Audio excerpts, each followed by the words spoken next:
안녕하세요. 로봇랩입니다. 저희 로봇랩 채널에서 그동안 아두이노나 ESP8266 같이 거의 대부분 하드웨어에 관련된 컨텐츠를 주로 저희가 제작을 했었는데, 오늘부터 10강, 그러니까 10주 동안, 프로세싱이라는 소프트웨어에 대한 강의를 진행하려고 해요. 지금부터 진행하는 강의는 그동안 우리가 만들었던 컨텐츠와는 조금 다르게 좀 영상의 길이도 좀 길고, 그리고 강의처럼 진행을 할 예정이에요. 저희가 이 강의 컨텐츠를 기획하게 된 이유는 그동안 우리가 아두이노나 ESP8266을 이용해서 하드웨어를 제작하고, 그 하드웨어만으로 어떤 프로토타이핑이나 어떤 제품 혹은 뭐 여러분이 만들고 싶었던 어떤 결과물을 만들 때 좀 한계가 있었어요. 왜냐면은 아두이노나 ESP8266 같은 작은 하드웨어는 그 보드에 탑재되어 있는 칩의 성능에 따라서 성능이 제한이 되죠. 그런 하드웨어들은 컴퓨터, 데스크탑이나 랩탑 같은 컴퓨터랑 비교하면은 성능이 어마어마하게 차이가 나요. 뭐 물론 라즈베리 파이나 혹은 뭐 라떼판다 뭐 이런 식으로 뭐 리눅스를 설치해서 혹은 윈도우를 설치해서 사용할 수 있는 소형 컴퓨터, 뭐 아두이노처럼 사용할 수 있는 하드웨어가 제어되는 소형 컴퓨터 같은 것들도 있지만, 그런 소형 컴퓨터들도 컴퓨팅 능력이 굉장히 떨어지기 때문에 아두이노나 ESP8266 같은 보드로만 여러분들이 프로젝트를 진행하기에는 좀 무리가 있는 부분이 꽤 있었을 거예요. 그래서 이 강의를 통해서 프로세싱이라는 소프트웨어를 공부를 하고, 그리고 나중에 최종적으로는 아두이노나 ESP8266과 연동하는 방법, 이런 것들까지 다루기 위해서 좀 긴 시간을 할애를 해서 프로세싱 강의를 쭉 진행을 하려고 합니다. 자, 온라인에 유튜브를 포함해서 굉장히 좋은 프로세싱 강의들이 정말 많아요. 다만 대부분의 프로세싱 강의들은 프로세싱에만 초점이 맞춰져 있고, 나중에 아두이노나 ESP8266 같은 하드웨어와 통신하는 뭐 연동을 하는 그런 부분에 대해서는 많이 다루지 않고 있어요.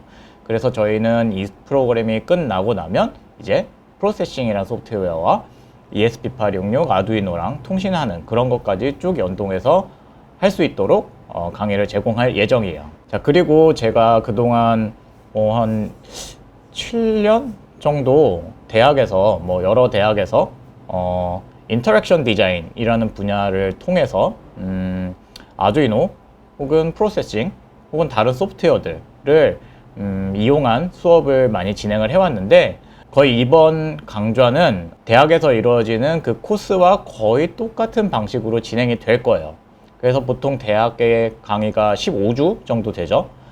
그 중에 첫 주 강의 소개하는 시간 정도 빼고, 그 다음에 제가 주로 강의는 미대에서 하고 있는데 중간 프로젝트, 기말 프로젝트, 물론 다른 전공들도 중간, 기말 시험이 15주에 포함이 되죠. 그 시간을 빼고 프로젝트를 진행하는 것들을 이렇게 검토하는 시간까지 이렇게 빼고 나면 프로세싱을 다루는 수업이 보통 10주 정도가 돼요. 그래서 이번 수업은 10주에 맞춰서 대략 제 생각에는 1시간 정도의 길이로 맞춰서 수업을 진행할 예정이고요. 교재는 따로 없지만 진행할 내용의 어떤 강의의 순서는 러닝 프로세싱이라는 책을 기반으로 해서 여러분들께 설명을 드릴 거예요. 그래서 여러분들이 뭐 책을 구매를 원하신다면은 러닝 프로세싱이라는 책을 구매하시는 것도 좋을 것 같은데, 모든 강의 내용은 여기 포함되어 있고, 러닝 프로세싱에 들어있는 모든 예제들은 이미 온라인에 공개가 되어 있기 때문에 딱히 교재를 구입하지 않으셔도 수업 듣는 데는 지장은 없으실 것 같아요. 자, 이 강좌 말고 여러분들이 또 도움될 만한 강좌 몇 가지를 소개시켜 드릴게요. 원래 이 강좌 제가 수업을 하는 이 내용을, 제가 수업할 내용의 기본이 되는 러닝 프로세싱이라는 이 책을 쓴 원 저자는 데니얼 시프만이라는 사람이에요. 그 데니얼 시프만이라는 사람은 그 외에도 굉장히 많은 책을, 프로그래밍 관련된 책을 많이 내고 있고, 그리고 현재는 뉴욕에 있는 ITP라는 석사 전공, 석사에 있는 미술과 기술을 같이 다루는 그런 과정이 있어요. 그 과정에서 강의를 하고 있는 분이고요. 그분이 유튜브 채널을 운영하고 있어요. 그곳을 살짝 볼게요. 유튜브에서 코딩 트레인 이라고 검색을 해보시면 여기 이 핑크색 셔츠를 입고 계시는 요 사람이 데니얼 시프만인데 앞으로 여러분들이 이 강좌를 통해서 혹은 더 공부를 하고 싶으신 분들은 여기 굉장히 좋은 강의가 많이 있으니까 이 프로세싱을 포함해서 뭐 여러 가지 다른 언어들까지도 커버를 하고 있어요. 그래서 여기에 들어와서 공부하시는 것도 굉장히 도움이 많이 돼요. 여기에 당연히 러닝 프로세싱 강좌도 있는데 제가 그거를 왜 다시 만들고 하냐면 사실 뭐 여기는 당연히 영어로 되어 있고요. 그리고 러닝 프로세싱은 벌써 한 5, 6년 전, 6년 전쯤에 만들어진 강좌예요. 그 책도 그때 나왔었고 책도 그 전에 나왔었고요. 그래서 조금 내용이 조금씩 달라졌을 수 있어요. 그리고 그 당시에는 프로세싱 2를 기준으로 만들어져 있고 지금 현재는 우리는 프로세싱 3 버전을 사용하고 있죠. 프로세싱 버전 2와 3가 꽤 많은 부분이 달라졌기 때문에 약간 이 책이나 이 데니얼 시프만의 프로세싱 강의가 조금씩 문제가 있는 부분이 있을 수도 있어서 그래서 제가 다시 만드는 이유도 있어요. 자, 그리고 한 가지 더 코딩 공부하실 때, 프로그래밍 공부하실 때 도움이 될 만한 곳을 하나 알려드리자면 자, 생활 코딩이라는 곳이 있어요. 생활 코딩이라고 opentutorials.org라는 곳이 있는데 이곳에 오시면요 정말 다양한 프로그래밍 언어에 대한 무료 강의들이 굉장히 많이 있어요. 뭐 웹, DB, 뭐 언어도 이제 자바, 자바스크립트, PHP, 파이썬, 루비, 뭐 정규 표현식 혹은 뭐 스크래치, 프론트엔드 관련된 것도 있고요. 뭐 서버 사이드 관련된 것도 있고. 자, 이곳에서 여러분들이 원하는 뭐 코딩을 프로그래밍 언어를 공부하실 때도 굉장히 잘 만들어진 강좌들이 많이 있으니까 여기에 참고하셔도 좋을 것 같아요. 자, 먼저 첫 번째 수업이니까 이 수업에 대한 이야기를 좀 하고 있는데 프로그래밍을 왜 공부해야 되는지에 대해서부터 먼저 이야기를 해보도록 할게요. 사실 지금 여러분들이 이걸 보고 있다면 이미 프로그래밍에 관심이 있거나 뭐 프로세싱이라고 검색을 해서 이 강좌로 들어오신 분들도 있을 거고 뭐 러블랩을 이미 구독을 하고 계신 분들이 들어와서 새로운 영상이니까 보고 계신 분도 있을 테고요. 여러 가지 이유가 있어서 들어오셨겠지만 대부분 이미 프로그래밍에 이미 관심이 있으셔서 들어오셨을 거예요. 그래서 여러분들 각자의 프로그래밍을 공부하는 이유가 있을 거라 생각을 해요.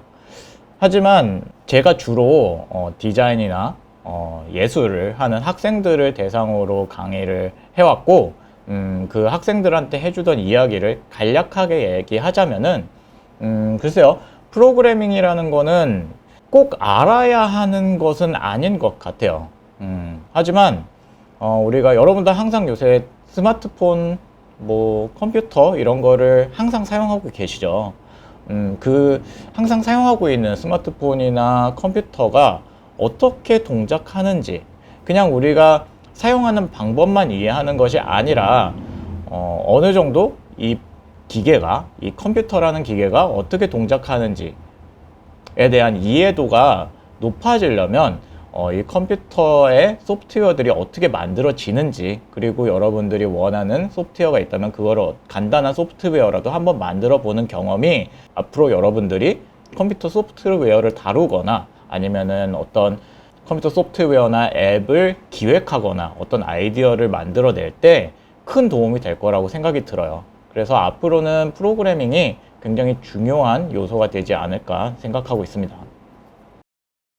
자, 근데 프로그래밍이라는 게 뭘까요? 프로그래밍은 자, 우리가 컴퓨터를 사용하고 있는데 컴퓨터는 사실 굉장히 빠른 연산 능력을 가진 계산기라고 이야기할 수 있을 것 같아요. 숫자를 계산하는 그런 기계죠.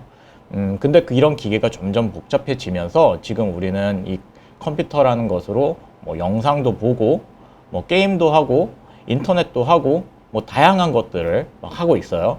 자, 그런 것들을 하기 위해서는 컴퓨터한테 어떤 명령들을 내려야 돼요. 뭐 온라인에서 어떤 영상을 요청해서 받아서 그런 화면에 뿌려줘라, 뭐 이런 식으로 어떠한 명령이 필요한데, 그런 것들을 미리 만들어져 있는 어떤 프로그램 없이 우리가 직접 막 프로그래밍을 해가면서 우리가 원하는 목적을 이루려면은 굉장히 어려움이 많겠죠. 그런 것들을 좀 쉽게 사용할 수 있도록 어플리케이션, 앱 이런 것들이 만들어져 있는 거예요.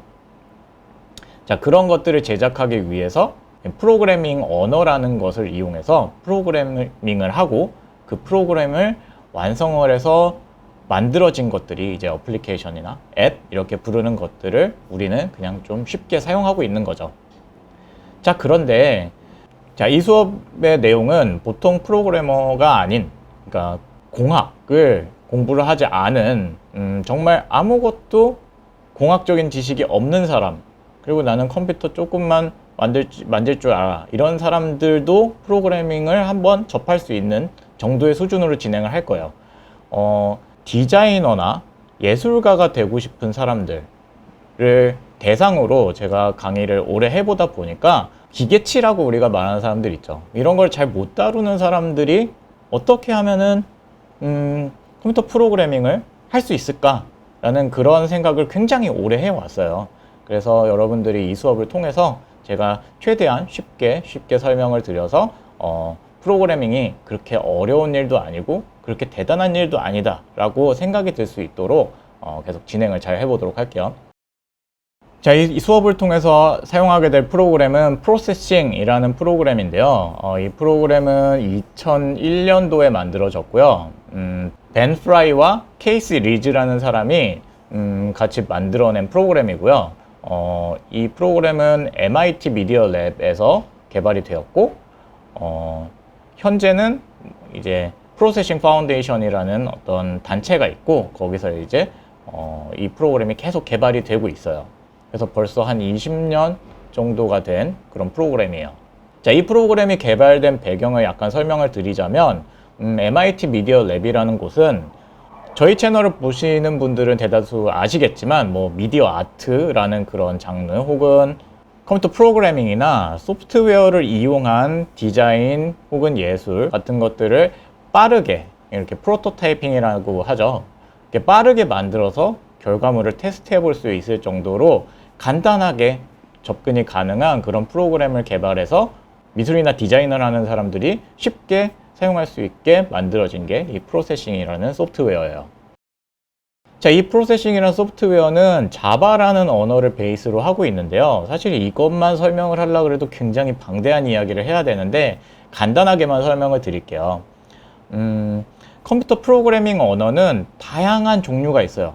지금 한번 이 화면을 볼까요? 이 화면 보시면 처음에 이제 컴퓨터 프로그래밍 언어의 역사를 쭉 도표로 만들어 놓은 차트인데, 뭐 포트란이라는 프로그램부터 시작해서 쭉 이렇게 프로그래밍 언어가 굉장히 많이 만들어졌어요. C라는 언어도 있고 C++라는 언어도 있고, 그리고 여기 밑에 자바라는 언어도 만들어졌죠. 자, 이 자바라는 언어의 강점, 글쎄요, 지금 자바라는 언어까지 설명을 드리기보다는 어쨌든 이 프로세싱이라는 소프트웨어는 자바라는 언어를 베이스로 하고 있고, 나중에 프로세싱에서 우리가 배우는 뭐 명령어들, 뭐 이제 함수라고 부르는 건데, 뭐 그런 것들을 다 배우고 뭐 어떤 프로그래밍 하는 방법 같은 것들을 여러분들이 공부를 하고 나면 이 프로세싱에서는 자바라는 언어에서 사용할 수 있는 모든 명령어들을 사용하실 수가 있게 돼요. 자바가 왜 많이 쓰이고 있냐면은 자바는 일단은 다양한 기계들에 모두 사용할 수 있게 디자인이 되었어요. 그리고 인터넷이 발전을 하면서 웹에서 굉장히 많이 사용되어지게 되었고, 안드로이드 OS도 자바를 베이스로 한 OS다 보니까 현재는 뭐 안드로이드 개발이나 뭐 웹 개발, 뭐 혹은 다양한 어플리케이션 개발 등에 많이 쓰이고 있는 소프트웨어예요. 자, 이렇게 다양한 프로그래밍 언어들이 있는데 그 중에 내가 뭘 공부해야 되지? 내가 처음 시작을 할 때 어떤 거부터 시작을 하면 좋을까? 사실 답은 없어요. 어떤 언어부터 시작해도 전혀 상관은 없어요. 프로그래밍 언어는 뭐 한 가지를 어느 정도 깊이 이해하고 나면 다른 언어로 전환하는 것이 뭐 그렇게 어려운 일이 아니에요. 자, 그 중에 프로세싱이라는 이 언어, 자바를 베이스로 한 이 프로그램을 공부하는 것의 장점을 첫 번째로 말씀을 드릴게요. 대다수의 프로그래밍 언어들은 먼저 프로그래밍을 해서 처음 하는 일들이 보통 더하기, 빼기, 곱하기, 나누기 이런 식으로 수치를 계산을 하거나 혹은 텍스트를 입력을 해서 결과물이 텍스트로 나오는 것들, 이런 것들을 주로 처음에 공부를 하게 돼요. 그래서 내가 컴퓨터나 이런 공학에 정말 관심이 있는 사람이 아니라면 내가 처음으로 몇 줄을 이렇게 프로그램을 써서 나온 결과물이 뭐 텍스트 몇 줄, 숫자 몇 개 이렇게만 나오는 결과물이 참 시각적으로 재미가 없기 때문에 사람들이 좀 흥미를 쉽게 잃는 경향들이 있어요. 하지만 프로세싱은 아까 말씀드렸던 것처럼 디자이너나 비주얼 아티스트를 위해서 만들어진 소프트웨어다 보니까 많은 명령어들이 화면상의 어떤 도형이나 이미지를 그리는 것에 초점이 맞춰져 있어요. 그래서 여러분들이 오늘 수업을 따라하다 보면 코드를 몇 줄을 이렇게 쓰다 보면 화면에 뭐 네모를 그릴 수도 있고 세모를 그릴 수도 있고 원을 그릴 수도 있고 점을 찍을 수도 있고 이런 식으로 화면에 그림을 그려가면서 프로그램을 공부할 수 있는 다른 프로그래밍 언어들에 비해서 바로바로 시각적인 재미가 있는 그런 프로그램이라고 할 수 있어요. 그래서 조금 더 디자이너나 비주얼 아티스트들한테 흥미 유발이 되고 그 다음에 그 사람들한테 필요한 어떤 기능들을 위주로 제공을 하고 있는 그런 프로그램이죠.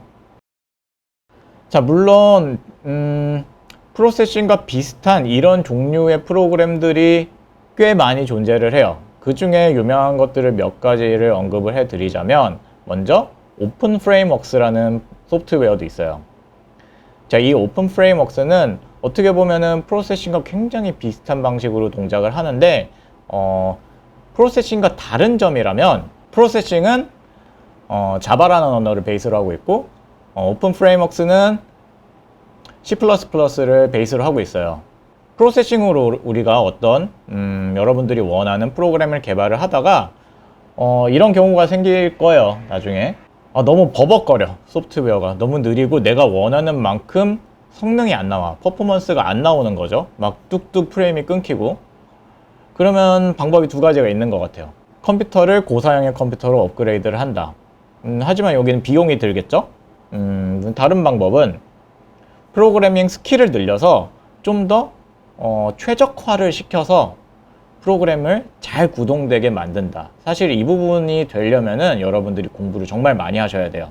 그래서 컴퓨터가 어떻게 연산을 하는지, 이 프로그램이 왜 버벅거리게 됐는지, 뭐 메모리 관리도 해줘야 되고, 혹은 뭐 네트워크 쪽에서 문제가 생겼는지 이런 것들을 여러분들이 디버깅을 동작은 하는데 느려지는 경우는 여러분들이 정말 그 내부적으로 프로세스가 어떻게 동작하는지를 잘 이해를 해야 최적화가 가능하거든요.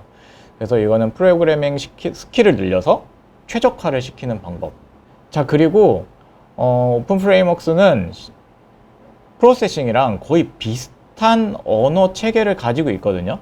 그래서 이 코드를 오픈 프레임워크스로 전환시키는 게 그렇게 어렵지 않아요. 그래서 바꾼 다음에 오픈 프레임워크스로 실행만 시켜도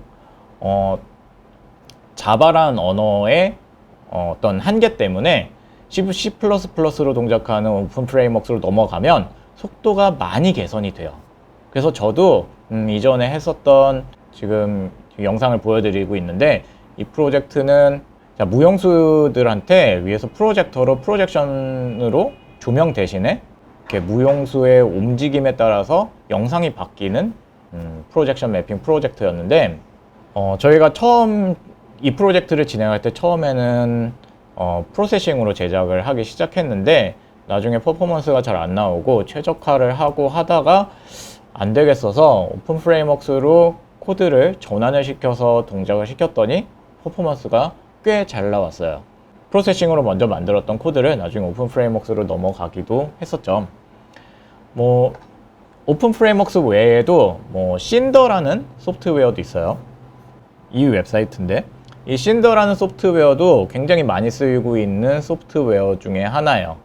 이 프로그램도 마찬가지로 비주얼적인 것을 제작하기 위해 만들어져 있는 소프트웨어이고, 그리고 기업에서 좀 더 많이 사용하고 있는 소프트웨어라고 할 수 있을 것 같아요.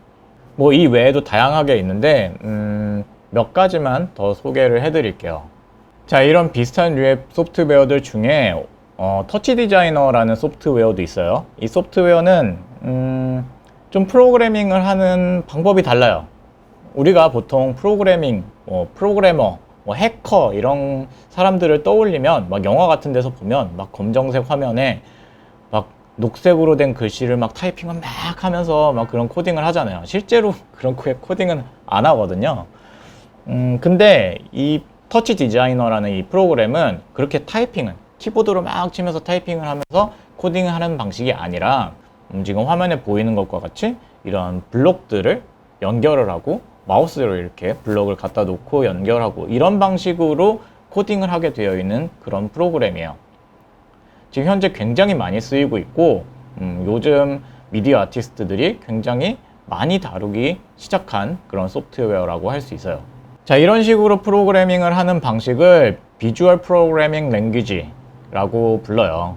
여러분들 중에 어렸을 때 뭐 스크래치 혹은 엔트리 뭐 이런 식의 프로그램들, 이렇게 블럭으로 되어서 이렇게 연결하는 그런 프로그래밍을 배워봤던 기억이 있는 사람들도 있을 것 같아요.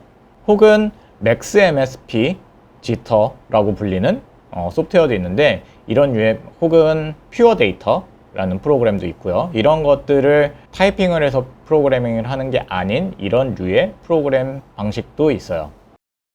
여러분, 리눅스라는 OS 들어보셨나요? 우리 맥을 쓰고 계신 분들은 맥OS가 깔려 있을 거고, 그냥 일반 PC를 사용하시는 분들은 보통 윈도우를 깔아서 많이 쓰고 있을 거고요. 혹은 리눅스라는 걸 깔 수도 있겠죠. 뭐 그 외에도 OS, 오퍼레이팅 시스템은 뭐 다양하게 있지만 크게 봤을 때 이렇게 세 가지인 것 같아요. 맥, 윈도우, 리눅스. 자, 그 중에 리눅스가 대표적으로 오픈소스로 되어 있는 OS라고 보실 수 있을 것 같아요. 자, 오픈소스는 여러분들이 만든 코드들을 다 서로 공개를 해서 그 코드를 다른 사람이 또 이용할 수도 있고, 또 내가 다른 사람이 만들어 놓은 코드를 가지고 와서 또 발전시킬 수도 있고, 그런 코드들을 서로 공유를 해서 무료로 서로 사용할 수 있게 해주는 그런 것들인데, 자, 오픈소스로 소프트웨어를 만들어 둔 것이 굉장히 많은 사람이 유입이 되고, 그리고 또 그 사람들이 또 그 소프트웨어를 또 개선을 해주고, 그런 식으로 굉장히 선순환을 하는 구조라고 할까요? 그래서 프로세싱도 굉장히 많은 라이브러리는 나중에 다시 설명을 드릴게요. 프로세싱에서 이제 다른 추가되는 기능을 사용하기 위해서 설치하는 어떤 프로그램 코드 덩어리라고 이렇게 생각하면 될 것 같아요. 뭐 그런 무료로 사용할 수 있는 다양한 기능을 가진 소프트웨어를 사용할 수 있고, 그런 식으로 굉장히 다양한, 정말 내가 필요한, 찾아봤을 때 나한테 필요한 거의 대부분이 있었어요. 그래서 여러분들이 어떤 것을 개발하든지 간에 대부분 이미 라이브러리로 나와 있을 거라고 저는 생각하고 있어요. 자, 그게 오픈소스의 어떤 강점이고, 그리고 프로세싱이라는 소프트웨어가 지금까지 이렇게 20년 동안 널리 사용하게 된 이유인 것도 같아요. 웹브라우저를 여시고 이 processing.org 사이트를 들어오시면 여기 좌측에, 자, 오늘 기준으로, 오늘은 2021년 3월 4일인데 오늘 기준으로 여기 왼쪽에 다운로드 페이지를 클릭해서 들어가시면 여러분들 운영체제에 OS에 맞는 버전을 다운로드 받아서 설치해 주시면 돼요. 설치하는 방법은 너무나도 간단해서 설명을 드릴 필요도 없을 것 같긴 하지만 간단하게 보여드리자면, 저는 지금 맥을 사용하고 있으니까 맥 먼저 보여드리도록 할게요. 자, 맥 OS를 클릭을 하시고요. 그러면 압축 파일 하나가 다운로드가 돼요. 뭐 용량은 124MB 정도가 되네요. 여러분 인터넷 환경에 따라서 뭐 수초에서 뭐 몇 분 이내에 다운로드가 완료가 될 거고요. 자, 다운로드가 완료가 되면 자, 압축을 풀어주세요. 자, 압축이 풀렸으면 이 프로세싱이라는 소프트웨어 맥 기준에서 이 파일 하나가 이 어플리케이션이 이렇게 나타날 텐데 그냥 이걸 응용 프로그램으로 드래그 앤 드롭을 해주시면 간단하게 설치가 완료가 돼요. 실행을 하기 전에 한번 볼게요. 자, 문서에 들어가 보시면은 프로세싱이라는 이름의 폴더가 하나 있어야 되는데 아직 없죠. 그런데 이제 프로세싱을 응용 프로그램에 있는 프로세싱을 실행을 해주시면 자, 첫 번째로 실행하는 순간에 실행하시면 이런 메시지가 뜰 거예요. 그래서 열기 눌러주시고 자, 실행이 되고 있죠. 아까 말씀드렸다시피 벤 프라이라는 사람과 케이시 리즈라는 사람이 만든 거고요. 자, 프로세싱을 실행하시면 이렇게 창이 뜰 텐데 여기 보시면 뭐 이제 Welcome to Processing 3라고 이렇게 뜨면서 프로세싱에 대한 이야기를 이렇게 설명을 해주는데 뭐 이 창은 앞으로 필요가 없으니까 이 부분을 체크를 해제를 해주시고 닫아주시면 앞으로는 이 창이 뜨지 않게 될 거예요.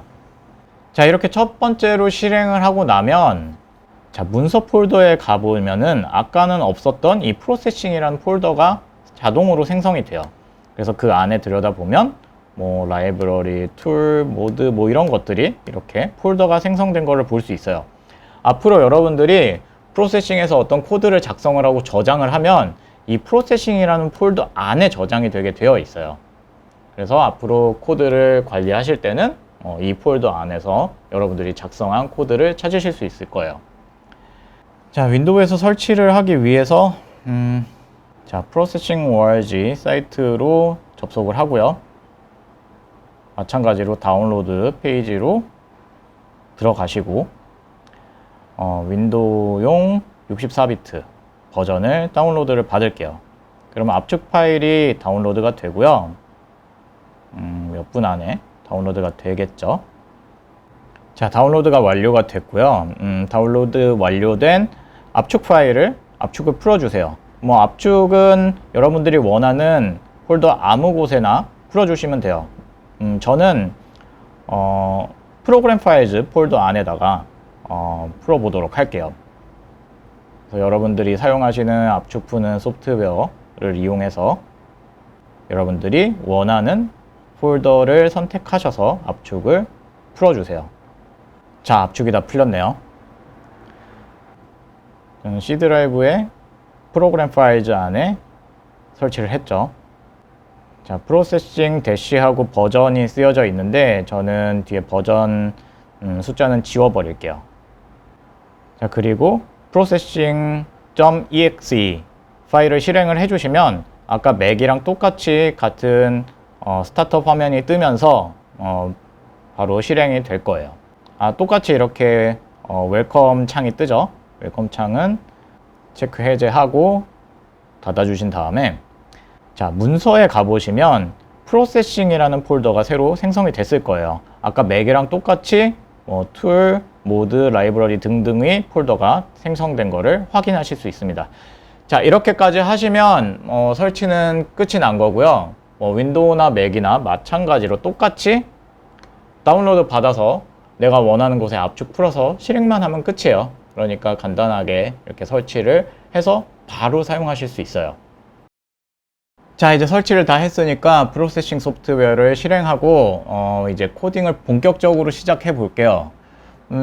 하지만 하기 전에 여러분들이 먼저 알아야 될 것 몇 가지가 있어서 그 부분부터 이야기를 해보도록 할게요. 프로세싱은 일단은 아까 얘기했다시피 디자이너, 아티스트들을 위해서 화면에 뭔가 그리는 거를 초점을 맞춰서 만들어진 소프트웨어라고 했죠. 자, 그래서 기본적으로 화면에다가 뭐 선을 긋거나 점을 찍거나 원, 네모 뭐 이런 것들, 다각형을 그리는 이런 명령어들이 주를 이뤄요. 자, 그래서 우리가 그런 그림을 그리려면 우리가 컴퓨터한테 선을 그려라 뭐 이런 명령어를 내려줘야 되겠죠. 근데 그러기 위해서는 우리가 어떤 좌표 체계가 필요해요. 자, 그런데 우리 그런 좌표 체계, 우리가 처음 뭐 수학을 공부를 할 때 배웠던 이런 그래프 있죠. 뭐 1차 방정식, 2차 방정식 이런 걸 했던 그런 그래프 보시면 평면상에서 X축과 Y축, 자, X축, Y축 이렇게 있어요. 자, 이렇게 있을 때 자, X축은 이쪽으로 갈수록 숫자가 커지죠.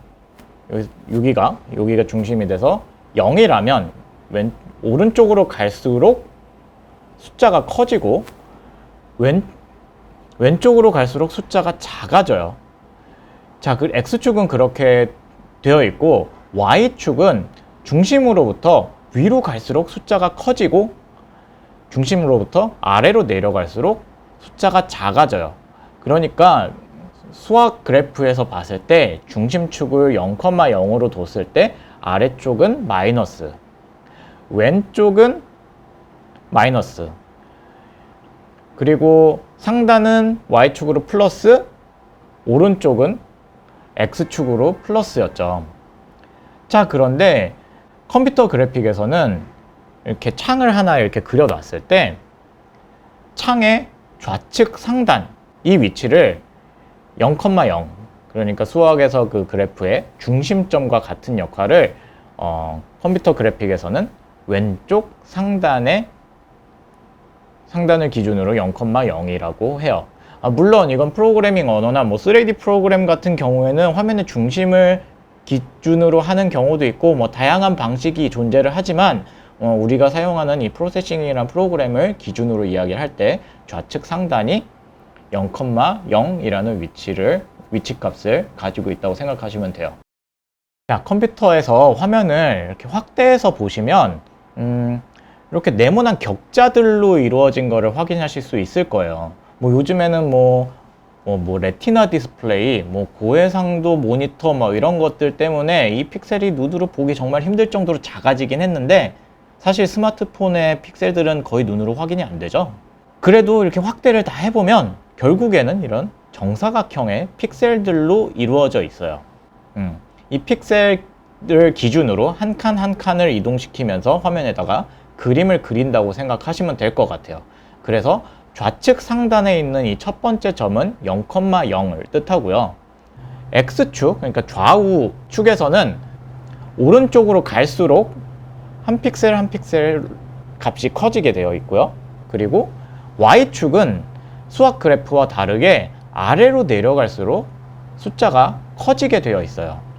우리가 화면에다가 그림을 그릴 때는 이 좌표의 위치를 먼저 알아야 돼요. 그래서 기준점이 좌측 상단이 0,0으로 시작해서 픽셀 단위로 카운팅을 해서 위치를 표시할 수 있다라고 생각해 주시면 될 것 같아요. 요즘 들어서 이런 레티나 디스플레이 같은 고해상도 모니터를 사용하게 되는 경우에는 이 픽셀 단위가 사실 프로세싱에서 얘기하는 점 픽셀의 숫자랑 다르게 되는 경우가 있는데 이 부분에 대해서는 나중에 다른 영상으로 설명을 드리도록 하고요. 그냥 기본적인 고해상도 모니터가 아닌 일반적인 모니터 기준으로 여러분들은 생각해 주시면 좋을 것 같아요. 자, 시작하기 전에 우리가 프로세싱 소프트웨어의 세팅을 동일하게 맞춰놓고 시작할게요. 여러분들한테 좀 도움이 되는 것들이 도움이 될 만한 세팅을 해놓고 같은 환경 안에서 우리가 코딩을 해야 여러분들이 제가 하는 이 강의를 수월하게 따라 하실 수 있을 거예요. 그래서 먼저 환경 설정에 들어가 주세요. 자, 프로세싱 메뉴 안에 프리퍼런스, 지금 영문으로 되어 있어서 프리퍼런스라고 뜨는데 맥에서는 커맨드 쉼표 눌러주시면 되고 윈도우에서도 컨트롤 쉼표를 눌러주시면 환경 설정 창이 뜰 거예요. 자, 일단 여기서 우리가 바꿔야 될 것들이 몇 가지 있는데 일단 뭐 다른 건 다 그대로 두고요. 제가 말씀드리는 부분만 고쳐주세요. 자, 먼저 스케치 에디터와 콘솔 글꼴 선택. 자, 이 부분을 여러분들이 원하는 글꼴을 선택해 주셔도 되는데 자, 프로그래밍을 할 때 쓰는 폰트는요 고정폭 글꼴을 써주셔야 돼요. 그래서 여기에 지금 고정폭 글꼴들만 여기 표시가 되고 있는 중이에요. 자, 그런데 여기서 잘못 선택을 해주시면 한글 출력이 깨지는 경우가 생겨요. 그래서 저는 네이버에서 무료로 제공해주는 나눔 고딕 코딩 글꼴을 다운로드 받아서 설치를 하도록 할게요. 금방 다운로드가 완료가 됐고 압축을 풀어주시고 자, 설치가 완료가 됐어요. 폰트 설치를 하셨으면 프로세싱을 종료를 해주시고요. 다시 실행을 해주세요. 자, 커맨드 쉼표, 컨트롤 쉼표를 눌러서 들어와 보시면 이제 아까 설치를 했던 나눔 고딕 코딩이라는 글꼴이 보이시죠? 요거를 선택해 주세요. 이 폰트를 선택해 주시면 한글도 깨끗하게 잘 나오고 코딩할 때 보기가 편해요.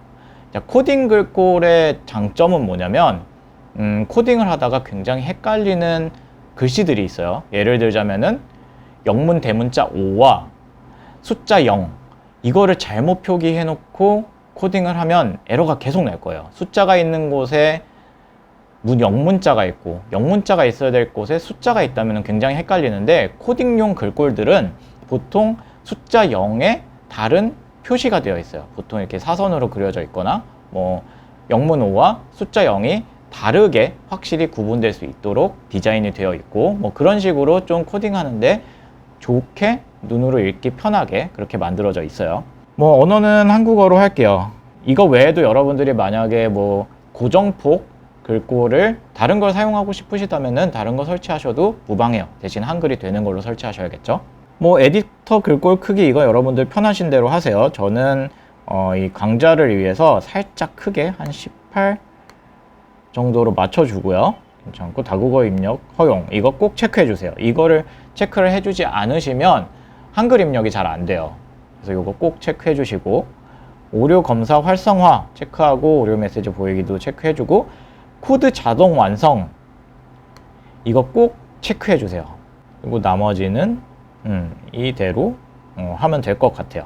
자, 맥 사용자들 중에 혹시 컨트롤 스페이스 키로 한영 전환을 하시는 분들은 이 컨트롤 스페이스 기능이 한글 전환과 겹쳐서 동작하지 않게 돼요. 그래서 여러분들이 만약에 컨트롤 스페이스를 꼭 한영 전환을 쓰셔야 된다면은 이 기능을 포기하는 수밖에 없어요. 근데 이게 굉장히 유용한 기능이라서 활성화를 해주시고 여러분들이 요즘에는 A키 옆에 있는 캡스락 대신에 한글 버전 맥에서는 이게 한영키로 많이 바뀌었죠. 혹은 그 키를 한영키를 사용하시거나 아니면 커맨드 스페이스 원래는 스팟라이트 기능, 맥에선 스팟라이트 기능을 사용하는 단축키인데 그거를 한영 전환으로 세팅해 놓고 쓰셔야 문제 없이 사용하실 수 있어요. 그리고 뭐 여기 프로세싱의 사용 메모리 설정이라고 돼서 이게 체크 해제되어 있고 256MB가 기본으로 되어 있는데 나중에 사용하시다가 정말 메모리가 큰 용량이 필요하다라고 할 때 체크해주고 용량을 늘려주면 메모리 문제가 해결되는 경우도 있거든요. 근데 아마 제가 하는 수업을 따라 하시는 동안에는 이런 문제까지 발생하진 않을 것 같아요. 자, 환경 설정은 다 마쳤고요. 자, 전체적인 인터페이스 설명을 드릴게요. 먼저 가장 많이 우리가 사용하게 될 요 실행 버튼, 요 삼각형으로 된 실행 버튼 한번 눌러 볼게요. 자, 누르면 우리가 작성한 여기 흰색 창에다가 우리가 코드를 작성해서 프로그래밍을 할 텐데 그 작성한 코드가 실행이 되면서 이런 창이 하나가 뜨게 돼요. 그래서 이 창에 뜬 내용은 뭐냐면 우리가 코드로 만든 프로그램이 실행되고 있는 화면이라고 보시면 될 것 같아요. 그래서 정지 버튼을 누르면 우리가 만든 프로그램이 종료가 되고요. 혹은 실행을 했다가 그냥 닫아 주셔도 종료가 돼요. 자, 그리고 오른쪽에 보시면 뭔가 나방인가요? 나비인가요? 이런 모양으로 되어 있는 이 버튼이 있는데 자, 이 버튼을 눌러 보시면 뭔가 여기 버튼이 여러 개가 늘어났어요. 이 부분은 나중에 프로그래밍을 하다가 내가 코딩을 잘못했는데 뭔가 코드가 오류가 나진 않지만 뭔가 이상하게 동작을 해. 자, 그런 경우에 내가 뭘 잘못했는지 한 줄 한 줄 체크를 해가면서 프로그램을 검사하고 싶을 때 이 디버깅이라는 기능을 사용하는데 일단은 이거는 초반에는 필요가 없을 것 같아요. 그래서 이거는 비활성화를 해준 상태에서 그냥 코딩을 하도록 할게요. 나중에 디버깅하는 방식도 여러분 굉장히 중요한 부분이라서 영상으로 제작이 될 것 같아요. 자, 그 옆에 자바라고 되어 있는 부분이 있죠. 제가 아까 설명을 하면서 프로세싱은 자바라는 언어를 기반으로 되어 있다고 설명을 했는데 사실 다른 언어를 기반으로 한 프로세싱도 존재를 해요. 여기 눌러보시면 자바라고 체크되어 있는 밑에 보면 모드 추가라고 있어요. 눌러볼게요. 그러면 새로운 창이 하나 뜨는데 지금 모드라는 곳으로 들어왔죠. 여기 보면 자, 안드로이드 모드, 뭐 P5JS 모드, 파이썬 모드, R 모드 여러 가지 모드들을 더 추가하실 수가 있어요. 그래서 자바를 베이스로 한 프로세싱이 아닌 다른 언어, 뭐 파이썬이나 자바스크립트를 베이스로 한 뭐 이런 언어들을 추가하거나 혹은 안드로이드 앱을 개발하기 위해서 안드로이드 모드를 추가를 하실 수도 있고요. 이 부분은 나중에 이 강의를 잘 따라 하신 후 나중에 여러분들이 추가해서 사용하시 보시는 것도 좋을 것 같아요. 그래서 저희는 기본적으로 자바를 베이스로 프로그래밍을 하도록 할게요. 그리고 여기 스케치 언더바 하고 오늘 날짜가 써 있을 거예요. 21년 3월 4일. 여러분들 지금 다른 시간이겠죠? 다른 날짜가 여기 써 있을 거고 자동으로 A, B 이런 식으로 처음 시작했으면 A가 붙고요. 뒤에 B, C, D 이런 식으로 계속 바뀌어요. 창을 열 때마다. 그래서 요거는 기본적으로 제공해주는 이름이고요. 여러분들이 만약에 이거를 저장을 한다면 자, 커맨드 S 혹은 파일에서 저장을 눌러서 저장을 해볼게요. 커맨드 S를 눌러서 자, 그러면 아까 말씀드렸다시피 문서 폴더 안에 있는 프로세싱 폴더 안이 기본으로 열려요. 여기에다가 헬로라는 이름으로 이 스케치를 저장을 해볼게요. 자, 그러면 이렇게 이름이 바뀌었죠? 이제 헬로라는 이름으로 저장이 됐고 이 파일을 한번 파인더에서 찾아서 들어가 보죠. 자, 프로세싱이라는 폴더, 문서 안에 있는 프로세싱이라는 폴더 안에 들어가 보시면 뭐 example library mode template tool 이거는 기본적으로 설치하자마자 자동으로 생성되는 폴더들이고요. 지금 제가 막 저장한 헬로라는 폴더가 생성이 됐을 거예요.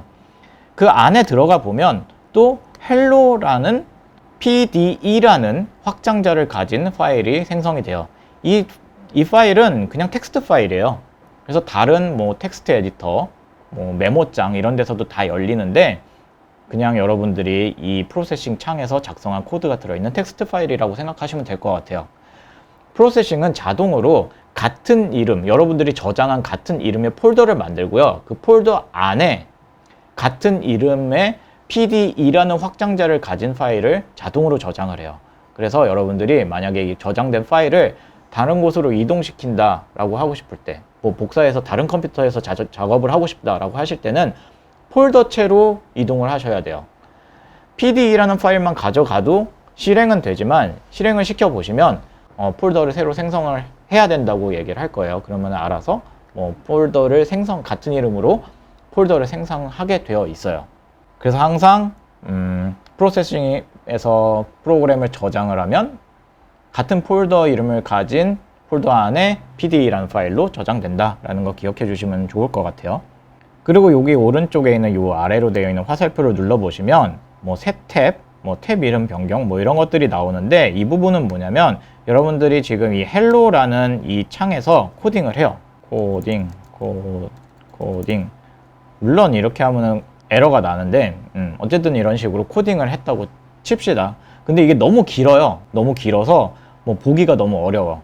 그럴 때는 여기에 새 탭을 눌러서 추가를 하실 수도 있어요. more라고 만들어 볼게요. 자, 여기에다가 코딩을 하셔도 되고요. 헬로라는 부분에 코딩을 하셔도 되고 이 more라는 부분에다 코딩을 하셔도 돼요. 어디에 해도 상관이 없어요. 여러분들이 만약에 나중에 코딩을 하다가 코드가 너무 길어서 좀 부분별로 나눠서 정리를 해야 될 때 이렇게 탭을 여러 개 나눠서 하실 수도 있는데 초반에는 이럴 일이 별로 없을 거예요. 자, 이 more라는 탭이 만들어져 있을 때 아까 열었던 폴더로 이 저장되어 있는 폴더로 한번 다시 가볼게요. 자, 그런데 내가 저장해 놓은 폴더로 이동을 할 때 자, 스케치 메뉴를 눌러 보시면 스케치 폴더 열기라는 버튼이 있죠. 혹은 커맨드 K를 눌러 주시면 한번 눌러볼게요. 이 폴더가 자동으로 열려요. 그리고 보면 hello.pde라는 파일 밑에 more.pde라는 파일이 또 하나가 생성이 됐죠. 이런 식으로 파일을 여러 개로 분리할 때 사용하는 게 이 탭이라는 기능이에요. 하지만 이번엔 필요가 없으니까 이 탭은 삭제하도록 할게요. 자, 여기 흰색 창은 코딩을 하는 부분이고 좀 이따가 실제로 코딩을 하면서 이야기를 해보도록 하고요. 자, 여기 아래 회색 줄은 오류 메시지가 있다거나 뭐 실행이 됐는지 뭐 지금 현재 상황을 알려주는 그런 메시지를 표시하는 줄이라고 생각하시면 될 것 같아요. 자, 그리고 아래 이 검정색으로 보여지는 이 부분은 콘솔 창인데요.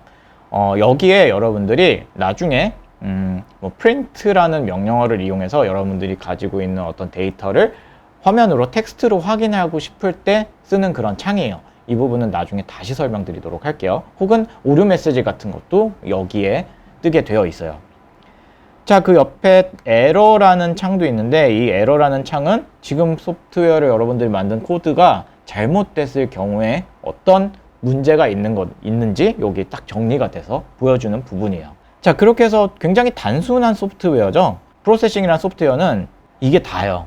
이거 이상 설명드릴 게 없고 본격적으로 이제 코딩을 시작해 보도록 할게요. 자, 이 프로그램은 그림을 그리는 프로그램이에요. 컴퓨터 프로그래밍을 이용해서 그림을 그리는 프로그램. 그래서 디자이너, 아티스트가 사용하는 건데 그림을 그린다고 생각해 볼게요. 자, 그림을 그릴 때 가장 먼저 우리한테 필요한 게 뭐죠? 일단은 그림을 그릴 도구가 필요하겠죠. 뭐가 필요할까요? 최소한 종이, 그리고 종이 혹은 뭐 캔버스 같은 거, 그림을 그릴 판이 필요할 거고요. 그리고 그림을 그릴 재료가 필요해요. 뭐 연필이 될 수도 있고, 붓이 될 수도 있고, 물감, 뭐 색연필, 크레파스, 뭐 이런 식으로 재료가 필요하겠죠. 그런 방식으로 우리가 접근을 할 거예요. 그래서 먼저 종이를 준비해 보도록 할게요. 자, 종이를 준비하는 거는 컴퓨터에서 그림을 그리는 판을 준비한다. 우리가 그림 그릴 때는 뭐 두꺼운 종이일지 아니면 뭐 한지에다 그릴지 뭐 이런 걸 결정을 해야 되겠지만 컴퓨터에선 그냥 뭐 그런 거 없어요. 그냥 컴퓨터 화면이 종이인 거죠.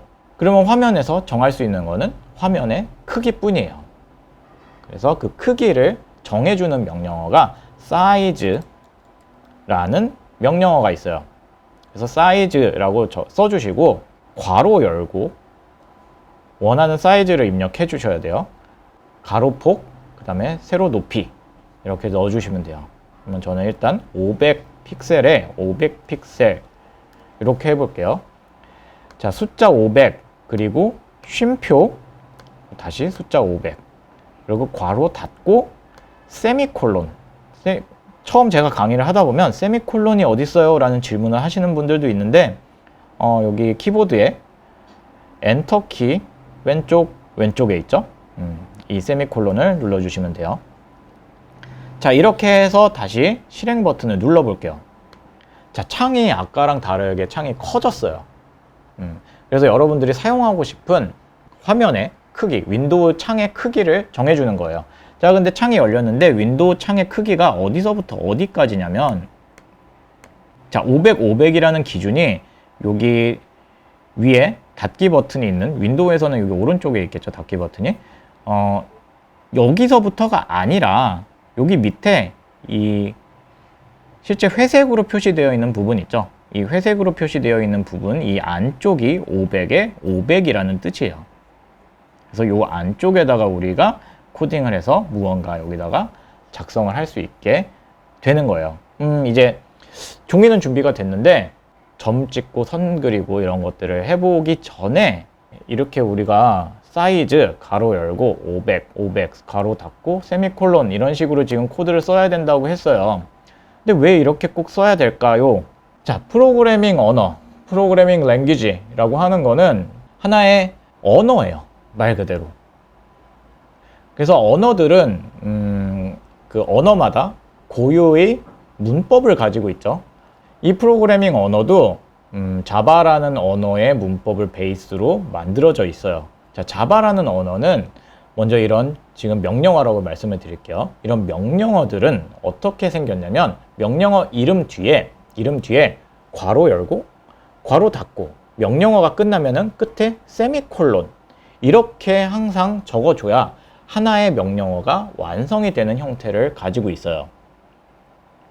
여기서 세미콜론을 빼거나 혹은 괄호가 닫혀져 있지 않거나 이 규칙을 지켜주지 않는다면 프로세싱은 자동으로 이 코드를 분석해서 밑에 빨간색으로 바뀌면서 코드에 문제가 있다는 것을 알려주게 되어 있어요. 지금처럼 괄호가 없는 경우에는 right parentheses가 없다. 오른쪽 괄호가 닫히지 않았다라는 뜻이죠.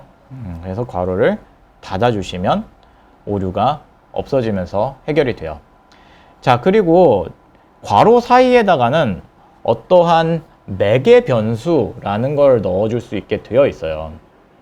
자, 이런 명령어는 사실 함수라고 부르는데 함수는 어떤 그냥 명령어라고 일단 지금 이야기를 하고요.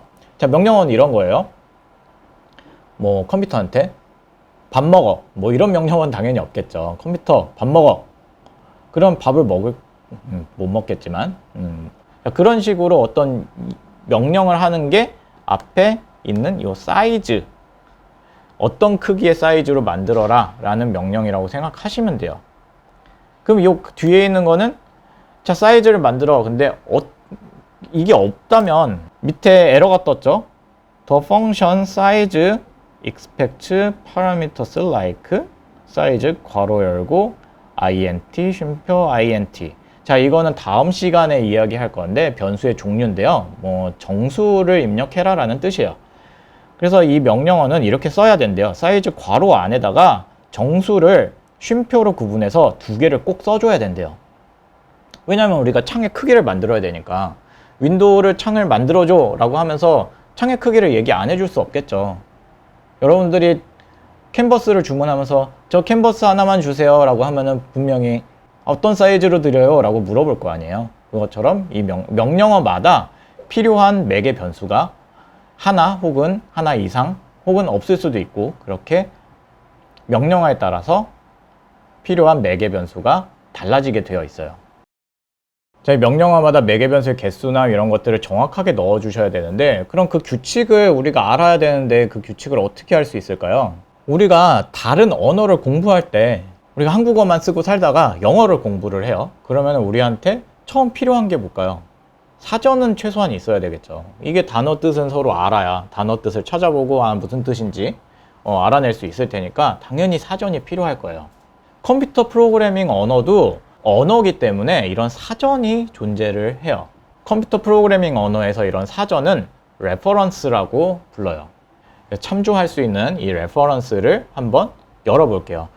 브라우저를 여시고 프로세싱 사이트에 접속을 하셔서 이 페이지 좌측에 레퍼런스라는 버튼이 있죠. 여기를 클릭해 보시면 프로세싱에서 사용할 수 있는 명령어들이 쫙 이렇게 나와 있어요. 굉장히 많죠. 사용할 수 있는 명령어들이. 자, 이렇게 처음 보여주면은 진짜 많네. 이걸 언제 다 공부해 라고 생각하실 수 있는데 영어 사전이라고 한번 생각을 해볼까요? 영어 사전과 비교해 보면은 어때요? 양이 굉장히 적죠. 영어 사전은 막 이렇게 두꺼운 요즘에 실제 종이로 된 영어 사전은 거의 안 쓰지만 실제 이렇게 두꺼운 책으로 되어 있죠. 이 프로세싱이라는 언어의 사전은 이게 다예요. 그래서 어떻게 보면은 새로운 사람이 쓰는 언어를 배우는 것보다 훨씬 간략해요. 그래서 여기 있는 것들을 앞으로 10주 동안 쭉 우리가 전부 다 보지는 못할 거예요. 중요한 것들을 중심적으로 둘러보게 될 거예요. 그래서 좀 전에 우리가 처음으로 사용했던 명령어인 사이즈를 한번 찾아볼게요. 자, 여기 있네요. 환경 아래 보면 사이즈라고 명령어가 있는데 이 부분을 클릭해서 보시면 이 사이즈란 명령어를 어떻게 써야 되는지에 대한 자세한 설명이 이미 여기 안에 다 되어 있어요. 그래서 사실 이 강의를 여기까지만 보고 이 레퍼런스 페이지를 천천히 차근차근 공부만 해도 다 따라 하실 수 있어요. 그리고 프로세싱 사이트에서 여기 보시면은 튜토리얼이라고 있거든요. 이 튜토리얼을 클릭해 보시면은 이미 프로세싱을 공부하기 위해 굉장히 잘 짜여져 있는 프로그램들이 쭉 만들어져 있어요. 그래서 요거를 따라해 보시는 것도 굉장히 좋은 프로 공부 방식이 될 것 같아요. 자, 다시 레퍼런스 페이지로 돌아와서 사이즈 명령어로 들어와서 이 페이지를 보죠. 이 레퍼런스 페이지 보는 방법에 대해서 이야기를 한번 해볼게요. 자, 먼저 맨 위에 이 명령어 내 이름이 써 있죠. 사이즈 괄호 열고 닫고 이렇게 쓰는 거라고 되어 있네요. 그 밑에 예제가 몇 가지가 있어요. 예제가 이렇게 선으로 나눠져 있고, 이렇게가 하나의 예제, 이만큼이 하나의 예제, 이만큼이 하나의 예제라고 생각하시면 돼요. 그래서 이거를 그대로 복사에다가 프로세싱에다가 붙여 넣고 실행을 하면 이 예제가 바로 실행이 되는 거죠. 그래서 이런 예제들을 실행해 가면서 이게 코드가 어떻게 실행이 되는 거구나, 이런 것들을 공부하면서 학습하시면 도움이 많이 되고요. 그리고 이 아래 보면 description, 설명이 되어 있어요. 영어로 굉장히 길게 설명이 되어 있는데, 여기 있는 걸 그냥 제가 간략하게 정리해 드릴게요. 먼저 이 사이즈라는 명령어는 프로세싱 전체에서 딱 한 번만 실행할 수 있는 명령이에요. 창의 크기를 중간에 바꿀 수는 없어요. 사실 저는 이 부분이 굉장히 불만인데, 창의 사이즈를 중간에 바꿀 수도 있으면 참 좋을 것 같다라는 생각도 들고, 창을 여러 개 만들어도 참 좋을 것 같은데, 그거는 일단은 프로세싱 소프트웨어는 일단은 불가능해요. 그래서 창을 여러 개 만들고 싶을 때는 이 프로그램을 여러 개를 만들어서 연동시키는 방법으로 할 수는 있는데, 뭐 일단은 기본적으로 창은 하나, 그리고 사이즈는 정해진 대로 딱 한 번 정하면 그걸로 고정이에요. 자, 이 레퍼런스 페이지를 보실 때 이 설명 부분 차근차근 읽어보시면 이 명령어에 대한 설명이 자세하게 나와 있고요. 그리고 신텍스, 이게 문법이에요. 문법. 사용하는 문법은 이렇게 두 가지가 가능하대요. 너비랑 높이 이렇게 적어주실 수가 있고, 혹은 사이즈 괄호 열고 너비, 높이, 렌더러를 선택할 수 있는데, 이 렌더러는 나중에 기회가 되면, 지금 현재는 우리한테는 크게 의미가 없어요. 그래서 이 부분 넘어가고요. 그래서 요거 하나, 사이즈 괄호 열고 너비, 높이 이렇게 적어주면 된다네요. 자, 그럼 이 width, height라고 되어 있는 얘네들은 무엇인지 밑에 파라미터, 매개 변수라고 하는데, 이 매개 변수 두 가지가 있는데, 얘네들은 이렇게 입력해주면 된대요. 자, int, 인티저의 약자인데, 이건 다음 시간에 설명을 드릴게요. 정수를 입력하라는 뜻이에요. 그래서 여기 숫자로 화면에 픽셀의 단위로 윈도우, 만들 그 디스플레이 윈도우에 너비를 써주면 되고, 이 부분에, 그리고 여기도 마찬가지로 픽셀 단위로 디스플레이 윈도우에 높이를 적어주면 된대요. 그 다음에 return, 자, 이 부분은 반환 값인데, 나중에 함수를 여러분들이 직접 만들 때 그때 다시 설명드리도록 할게요. 그다음에 관련된 함수들 이렇게 보여지고 있고요.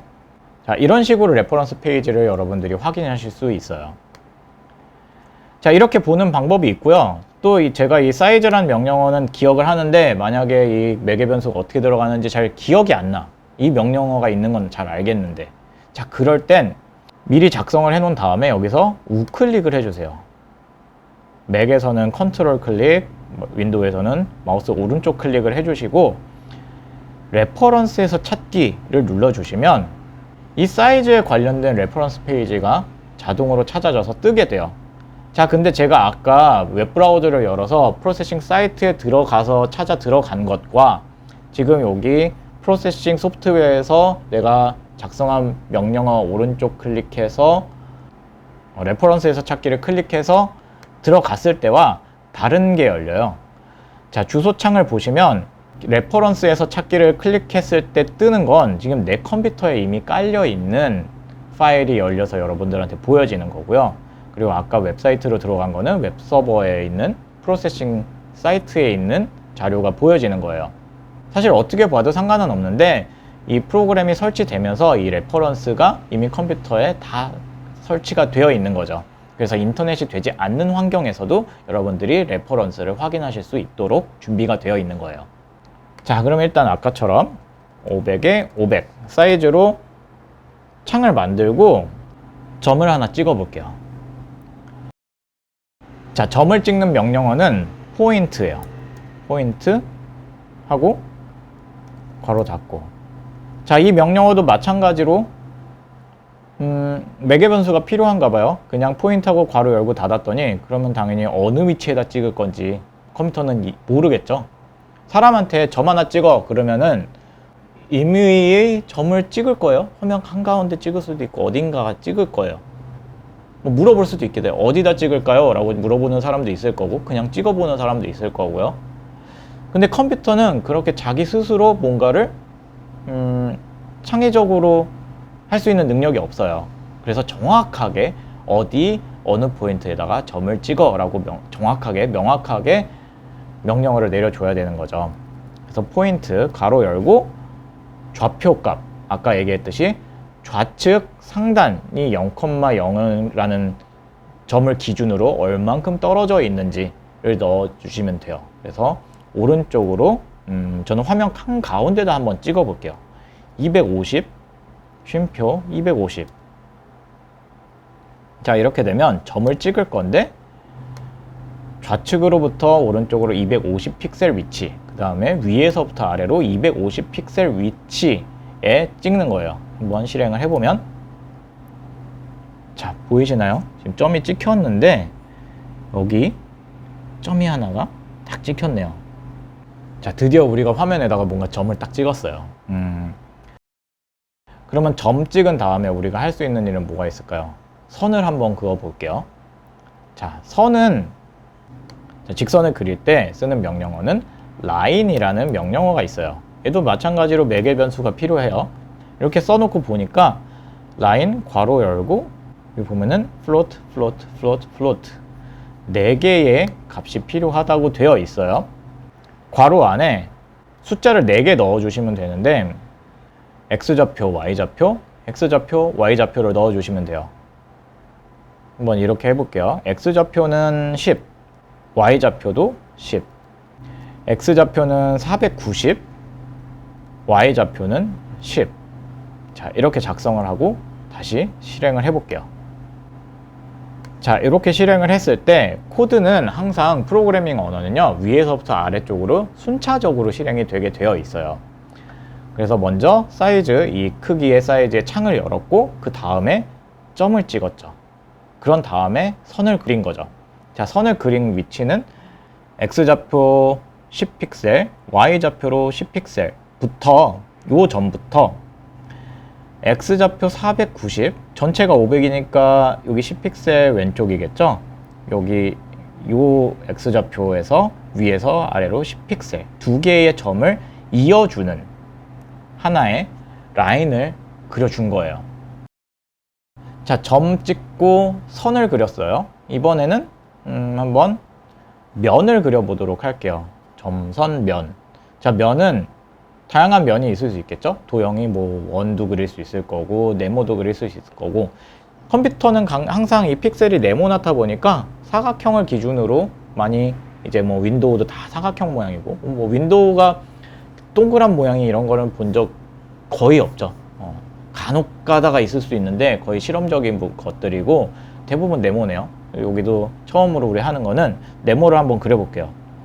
자, 네모를 그리는 명령어는 rect라는 명령어가 있어요. 자, rect도 마찬가지로 매개 변수가 4개가 필요해요. 자, 이 4개는 첫 번째 2개는 x좌표, y좌표, 뒤에 2개는 너비, 높이를 뜻해요. 네모를 그려볼게요. 자, 위치는 여러분들 제가 쓰는 숫자를 그대로 따라 하실 필요는 없어요. 여러분이 원하는 위치에다가 네모를 그려보시면 좋을 것 같아요. 저는 대신에 여러분들 그냥 막 작성하지 마시고 내가 머릿속으로 한번 생각해 보세요. 몇 픽셀 위치에서 몇 픽셀 위치로 가면 어느 정도 위치가 될 것 같고 그거의 너비, 높이가 어느 정도 될 것 같은지 머릿속으로 생각해서 작성을 해주시는 게 좋아요. 저는 왼쪽 하단 4분의 1 영역만큼에다가 네모를 그려볼게요. 자, 그러면은 왼쪽에 4분의 1 영역이니까 전체 500, 500 중에 왼쪽이면은 왼쪽에 붙어 있는 건 0픽셀, 그 다음에 전체의 절반인 높이의 절반인 250, 그 다음에 화면의 절반의 4분의 1을 제가 채우고 싶으니까 너비는 250에 250. 자, 이렇게 입력을 해주고 실행을 해보면 아까 여기 점이 하나 찍혔고 선이 하나 그려졌고 네모가 그려졌어요. 자, 네모가 그려진 방식은 좌측 상단 요 점을 기준으로 250 픽셀 250 픽셀짜리 네모가 그려진 거예요. 자, 이 네모는 지금 검정색 테두리를 가지고 흰색이 채워진 네모가 그려졌어요. 자, 이런 식으로 점, 선, 면, 네모까지 그려봤는데 이런 명령어들이 다른 게 또 뭐가 있는지 한번 레퍼런스 페이지에서 찾아보도록 할게요. 자, 레퍼런스 페이지에 왔는데 여기 가장 가운데에 있는 이 2D Primitive 라고 되어 있는 이 부분, 이게 가장 기본 도형을 그리는 명령어들이에요. 자, 우리가 지금 이미 했던 게 포인트, 라인, 렉트 이렇게 세 가지를 해봤어요. 이 외에 몇 가지 명령어가 더 있는데 뭐 아크는 홀을 그리는 명령어고요. 서클은 원을 그리는 명령어고, 엘립스는 타원을 그리는 명령어고요. 쿼드는 사각형을 그리는 명령어고, 렉트는 직사각형 했죠.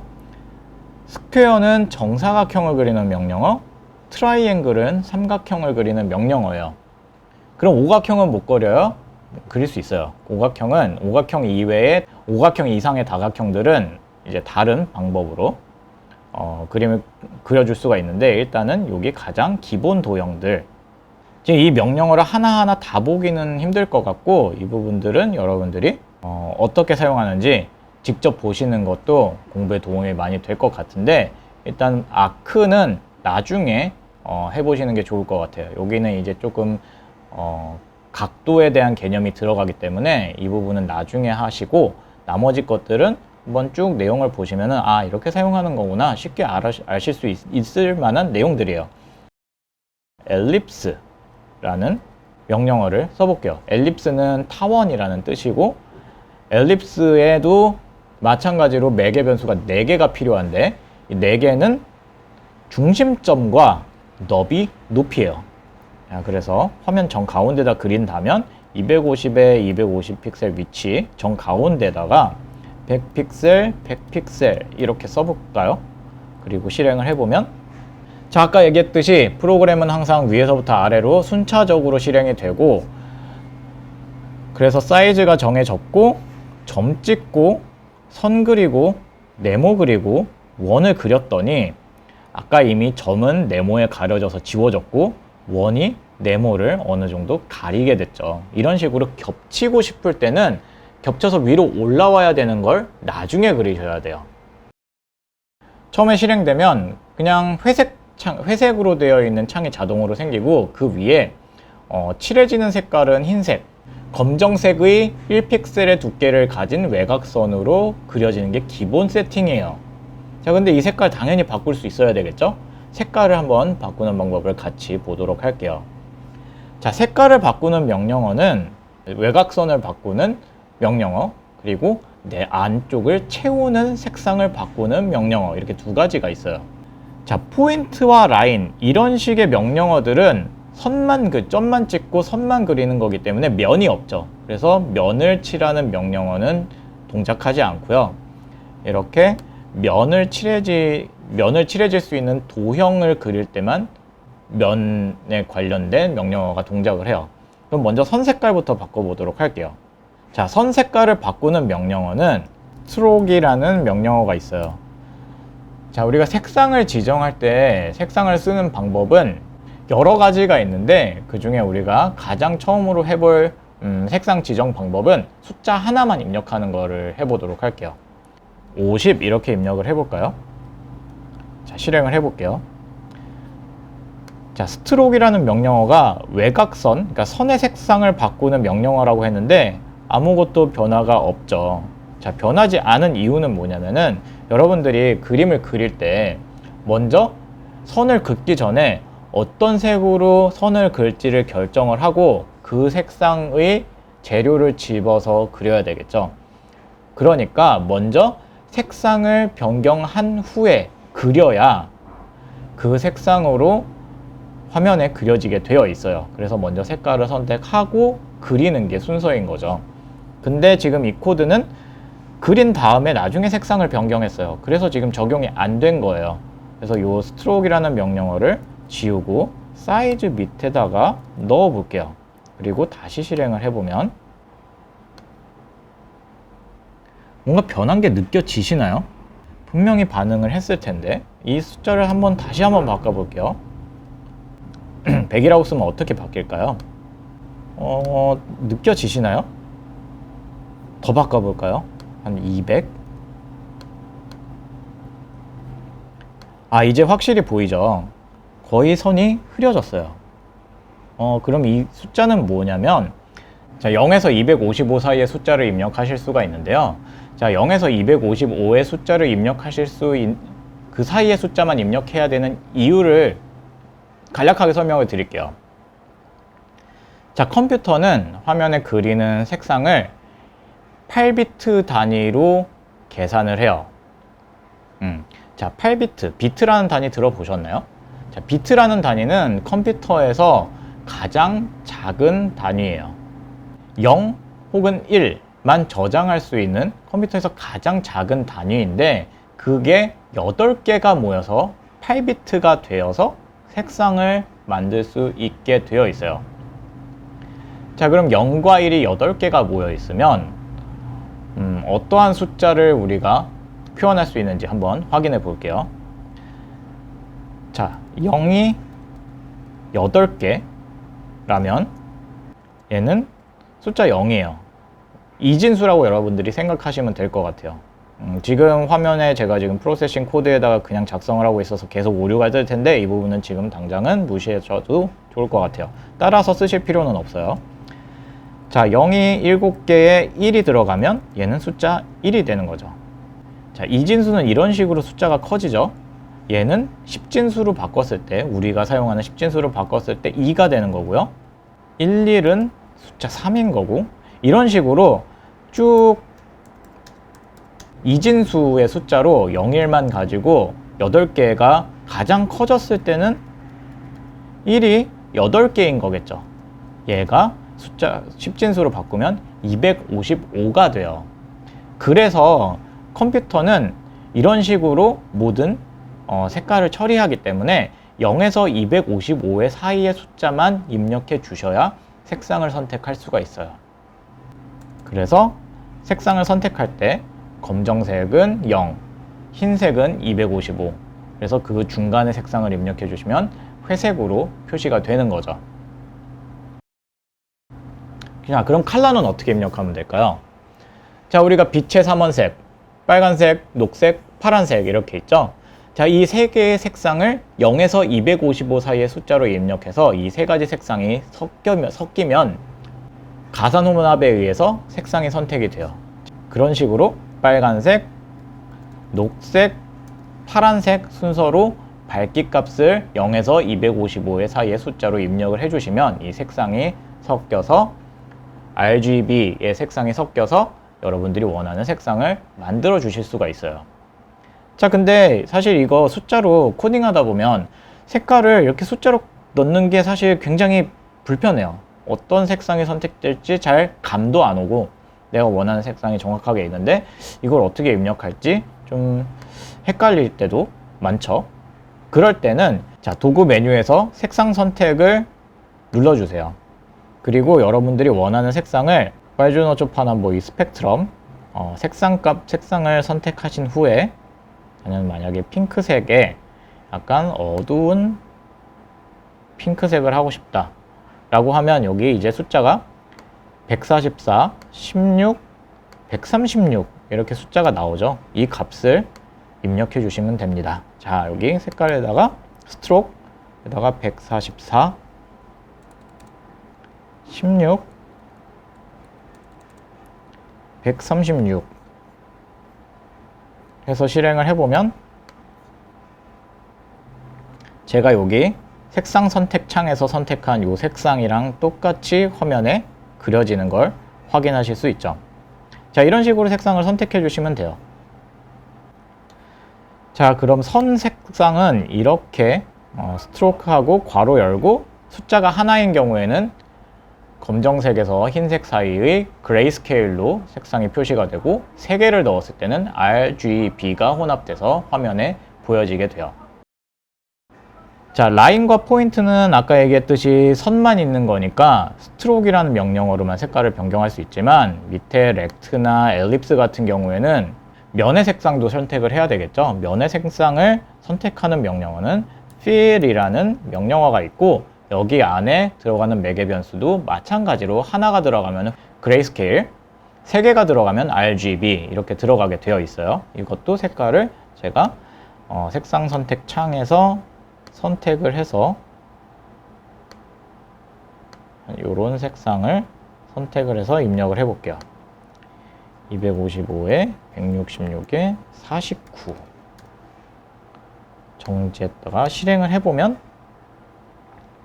자, 이제 칠해지는 색상이 변경이 됐죠. 그래서 전체적으로 다 어두운 핑크색, 자주색 같은 색상의 이제 주황빛의 색상으로 안에 칠해지는 이런 식으로 색상을 선택하실 수가 있어요. 자, 그리고 투명도도 여러분들이 정해주실 수가 있는데요. 마지막 엘립스 원을 그린 명령어 전에 색상을 칠하는 색상을 한번 바꿔볼게요. 자, fill이라는 명령어로 다시 이번에는 색깔을 어떻게 바꿔볼까요? 그냥 이번에는 약간 이런 파란색 계열로 한번 입력을 해볼게요. 49에 129에 150, 255 라고 해주시고 마지막에 매개 변수를 하나 더 넣어 주실 수가 있어요. 마지막에 들어가는 값은 RGBA 알파 값이라고 해서 투명도를 뜻해요. 투명도에다가 숫자 0을 한번 넣어 볼게요. 그리고 실행해 보면 완전히 투명해졌죠. 분명히 제가 파란색을 선택을 했어요. 여기 이 숫자를 넣어서 파란색으로 칠해라 라고 했지만 마지막에 알파 값이 0이 되면서 완전히 투명해져서 이렇게 선만 남은 상태가 된 거죠. 이 투명도를 0에서 마찬가지로 0에서 255의 숫자로 넣어 주실 수가 있는데 대략 중간 정도의 뭐 한 120 정도의 값을 넣어서 다시 실행을 해보면 반투명한 파란색으로 칠해진 거를 확인하실 수 있죠. 자, 이런 식으로 투명도도 여러분들이 지정하실 수 있고요. 그레이스케일로 입력을 할 때는 자, 0은 검정색이죠. 검정색 뒤에 그러니까 매개 변수가 2개인 경우는 검정색에 반투명하게 그려라 라고 하는 거죠. 실행해 보면 검정색인데 반투명하게 그려진 상황이 됐어요. 이 밑에 있는 이 엘립스는 테두리를 없애고 싶어요. 예를 들어서 그럴 때는 자, 스트로크 아무 색이나 하고 투명도를 0으로 해주면 완전히 투명해지겠죠. 선을 그리는데 완전 투명하게 그려라 라고 하면 결국에 선을 안 그리는 것과 다 같을 거 아니에요. 이런 식으로 실행을 해주시면 외곽선이 사라지게 돼요. 하지만 컴퓨터는 참 재미있는 게 투명하게 그려라 라고 하면은 실제로 투명하게 그리는 거를 계산을 해요. 그래서 아예 그리지 않게 하기 위해서는 no stroke이라는 명령어가 있어요. 선을 그리지 마라. 앞으로는 선은 아예 그리지 마. 라고 명령을 내려주는 거예요. 그래서 no stroke를 하는 순간 그 위에서 선의 색상을 지정해 줬던 것들이 무시가 되면서 선이 아예 사라지게 되는 거죠. 이렇게 실행해도 사실 결과는 똑같겠죠?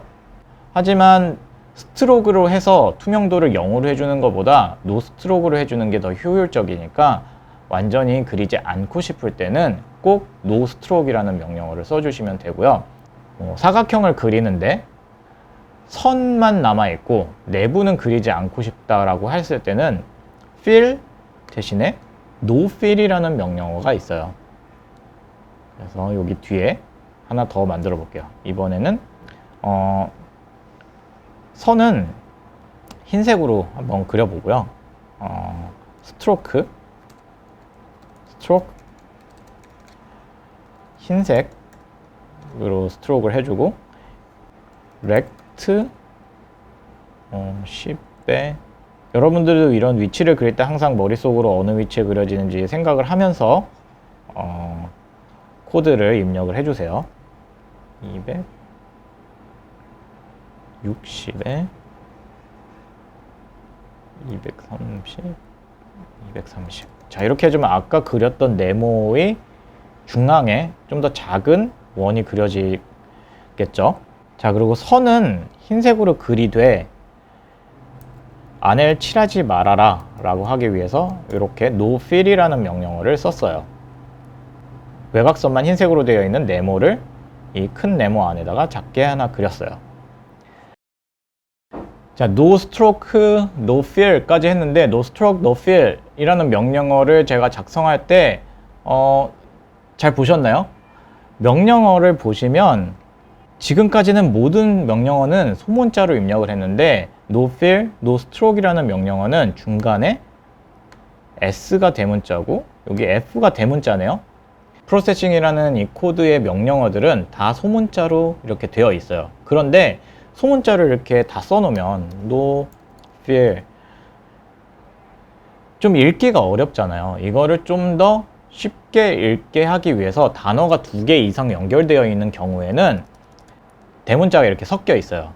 레퍼런스 페이지를 보시면 2개의 단어가 합성되어 있는 경우, 뭐 create shape, load shape, bezier detail, 뭐 lerp color, 뭐 이런 식으로 단어 2개가 합성되어 있는 경우에는 두 번째 단어의 첫 번째 캐릭터를 대문자로 이렇게 작성을 해주시게 되어 있어요. 그래서 항상 그 두 번째 단어는 이렇게 대문자로 쓰는 거 잊지 마셔야 오류가 안 날 거예요. 자, 지금까지 도화지를 만들고 거기에 점 찍고 선 그리고 색상 바꾸고 면 네모도 그리고 원도 그려봤어요. 자, 아까 말씀드렸다시피 이 기본 도형에 있는 아크를 뺀 나머지 이제 할 거 몇 개 안 남았어요. 사실 서클, 쿼드, 스퀘어, 트라이앵글 이것들은 여러분들이 직접 이 레퍼런스 페이지를 보면서 한번 따라해 보세요. 이걸 한 번씩 따라해 보다 보면 아, 레퍼런스 페이지는 이렇게 공부하는 거구나 라는 거에 대한 것도 이해가 좀 더 되실 거고요. 그러면서 내가 이제 프로세싱을 이 강좌가 모든 걸 커버할 수 없기 때문에 제가 다루는 것들을 공부하면서 같이 이 레퍼런스 페이지를 여러분들이 직접 공부하면서 능동적으로 학습을 진행하셨으면 좋겠어요. 자, 기본적으로 프로세싱은 이런 식으로 그림을 그리는 방식으로 동작을 하고요. 앞으로도 계속 이런 식으로 동작을 시킬 텐데 오늘 이제 마지막으로 할 부분을 설명을 드릴게요. 컴퓨터한테 무언가를 시킬 때는 한 예를 들어 볼게요. 김밥을 만든다 라고 생각을 해보죠. 김밥을 막 한 줄을 만들 때는 사실 뭐 재료 사서 그냥 만들면 될 것 같아요. 근데 만약에 100줄을 만든다 라고 생각을 해볼게요. 김밥 100줄을 만들 때 그러면 어떻게 만드는 게 효율적인지 생각을 해봐야 되겠죠. 그러면 김밥 재료의 양도 계산은 생각해 봐야 될 거고 뭐 그런 식으로 들어갈 재료들을 구매를 해요. 김이 100장이 필요하고 단무지도 100줄이 필요하고 밥은 어느 정도 양이 필요하고 이런 걸 준비해요. 그런 준비하는 과정이 다 끝나고 나면 100개를 만들 수 있는 재료가 딱 준비가 됐어요. 그러면 그 다음부터 김을 깔고 밥 깔고 거기 들어가는 재료 넣고 말고 빼고 썰고 다시 김 깔고 밥 넣고 똑같은 거를 100번을 반복을 해야 되죠. 이런 식으로 뭔가 일을 할 때는 어떤 태스크를 진행을 할 때는 사전에 준비 과정이라는 것과 반복하는 과정 이렇게 크게 일을 나눌 수가 있어요. 컴퓨터 프로그래밍도 그래서 그런 식으로 나눠져 있어요. 그래서 기본적으로 프로세싱에는 자 void set up 괄호 열고 닫고 중괄호 열고 중괄호 닫고 자 이렇게 따라해서 써보세요. void draw 괄호 열고 닫고 중괄호 열고 엔터 치고 중괄호 닫고 자 이게 기본 형식이에요. 자 아직 void가 뭔지에 대해서는 제가 설명을 나중에 함수를 설명하면서 설명을 드린다고 했었죠. 아까도 약간 void라는 게 잠깐 등장을 했었어요. 반환하는 게 없다라는 그런 뜻이에요. 자 셋업 아까 김밥 얘기할 때 김밥 재료를 준비하고 그런 양을 계산해서 뭔가 이런 사전 준비하는 것들을 하는 걸 여기다 써주시면 돼요. 이 중괄호 사이에다가. 그리고 김밥 만드는 거에 비유를 하자면은 김밥을 계속 말고 똑같은 행동을 반복을 했죠. 김밥 만들고 썰고 하는 거. 자, 그런 과정은 여기 드로우에다가 써주시면 돼요. 자, 여기는 딱 한 번 실행이 되는 부분이고요. 여기는 컴퓨터가 켜져 있는 동안은, 컴퓨터에 전기가 공급되고 이 프로그램이 오류가 없이 실행되는 동안에는 영원히 실행되는 부분이에요. 자, 반복하고 싶은 부분은 여기 요 사이, 중괄호 사이에다가 넣어주시면, 작성해 주시면 되고요. 그리고 딱 한 번 실행해야 되는 부분은 여기 셋업 안에다가 작성을 해주시면 돼요. 우리가 처음으로 해야 되는 게 뭐였죠? 사이즈를 정하는 거였죠. 그 사이즈 정하는 거는 한 번밖에 못 한다고 했어요. 사이즈를 변경도 안 된다고 했고요. 그래서 여기다가 사이즈는 당연히 셋업에 딱 한 번만 실행이 되면 돼요. 그리고 뭔가 그리는 명령어가 시작되기 전에 무조건 가장 먼저 실행이 돼야 되는 명령어예요. 그래서 여기다가 사이즈를 이렇게 적어주고, 이제 본격적으로 내가 뭔가 프로그래밍을 시켜서 반복시키고 싶은 구문들을 이 드로우라는 구문 안에 중괄호 사이에다가 여기다 넣어주시면 돼요. 자, 이 부분은 이제 다음 시간에 우리가 본격적으로 뭐 변수나 마우스에 반응하는 거, 이런 것들을 이용해서 본격적으로 시작을 할 텐데, 일단 먼저 이런 구조가 있다라는 것만 오늘은 이해하시면 될 것 같아요. 자, 오늘 첫 번째 시간에 좀 설명할 게 많았던 것 같아요. 뭐 그렇게 어려운 내용이 있지는 않았지만 뭐 좀 긴 시간을 할애해서 설명을 많이 드렸는데, 제가 말씀드렸던 부분 직접 스스로 학습을 해보시고 다음 시간까지 준비를 해주시면 다음 시간 수업에 도움이 더 될 거라고 생각이 드네요. 자, 그럼 오늘은 여기까지